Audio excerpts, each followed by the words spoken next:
Sir म्हटले तुम्ही काही घाबरू नका, मी तुमच्या आईला ओके करतो.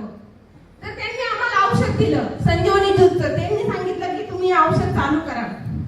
आमच्या आईने औषध घेतलं आणि आई मंदिरापर्यंत चालते. तिला कुठलाही प्रॉब्लेम नाही. आमच्या सासूबाई पण तशा, त्यांचे गुडघे दुखत होतो. दुखत असताना आम्ही 4 मजल्यावर राहतो. तर आमच्या सरांनी सांगितलं आपण आईला पण घेऊन बघूया. मी म्हटलं ठीक आहे. तर आम्ही सरांना सांगितलं, आबाळे सरांना, की सर आमच्या आईचे पण गुडघे दुखतात. सर म्हटले हे पण त्यांना चालू करा. आम्ही आईला पण चालू केलेलं आहे. तर आमची आई एकदम एका दमामध्ये सगळ्या पायऱ्या चढून 4 मजल्यावर येते.